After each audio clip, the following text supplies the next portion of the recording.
let's get started on making this folk tincture of viola odorata, which is violet. First, we're going to chop the violet and leaf, but we don't need to worry about the stems because in tincturing, you do not need to worry about if your fresh plant has moisture in it because you're going to be using alcohol, and alcohol already has water. So we have our chopped violet flower and leaf, and I also have the stem because we're making a tincture and stems are full of moisture. And we are going to put it in our container. It needs to be tempered glass. And this, I like antique jars myself, and this is a lovely antique ball canning jar. And then we have our wax paper, and this is natural wax paper, so it's non-petroleum based. And you always put wax paper on the top of your tinctures to keep your tincture from getting BPA in it, because when you're using the new canning lids, they have a liner that has BPA on it. This one doesn't, but I'm going to put it on there just to show you. And then we have a pen with some paper and tape so that we can make sure that we remember what's in this jar, because once it starts macerating, which means that it's soaking in the brandy, it's hard to identify, and you're going to tell yourself, oh, I'll remember. No, most of you won't. So always label when you are doing your tinctures. So we're going to get started, and this is the folk method. So it's pretty easy. We're going to add our violet leaf and flower. And we're going to put it in the jar about halfway.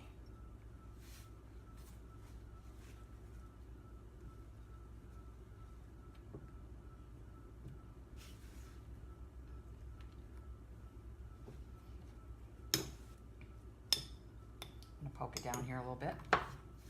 We've got just enough.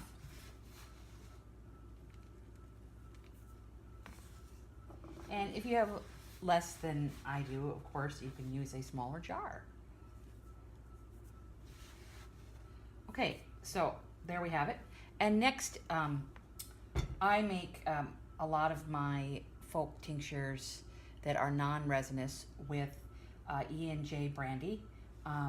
Brandy is gluten-free, and it is sweeter than most alcohols.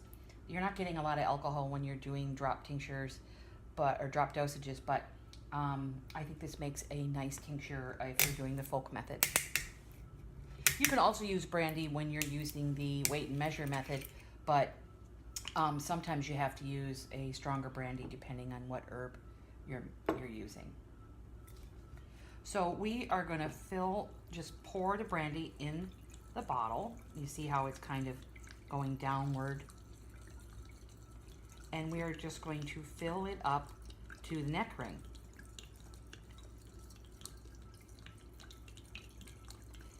And of course, I'm making quite a bit of tincture.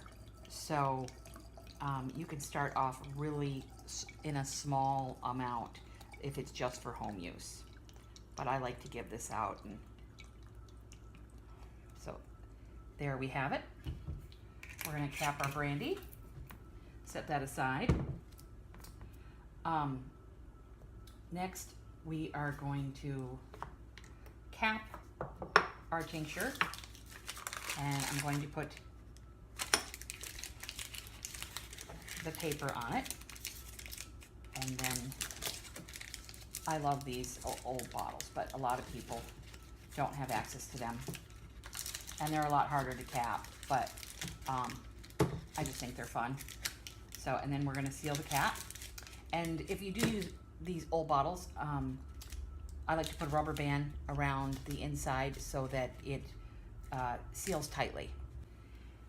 Next, we are going to make our label, and what we want to do is we want to write the name of the flower, which is, or the plant, which is violet, and then the Latin name, which is viola odorata, and what day we made the tincture, and what kind of tincture it is. And I like to, for me, I just write folk tincture,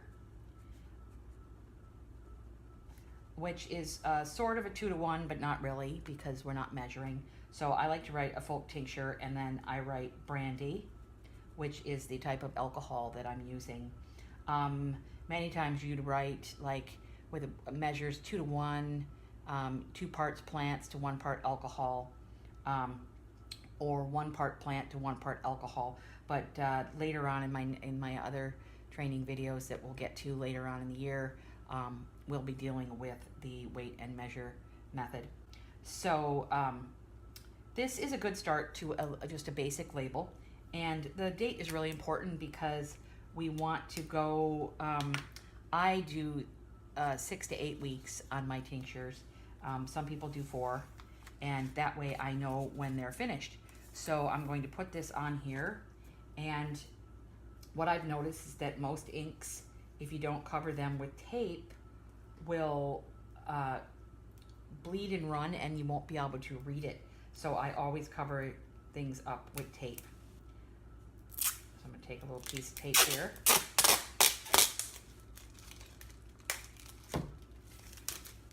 And I'm going to put that around my bottle.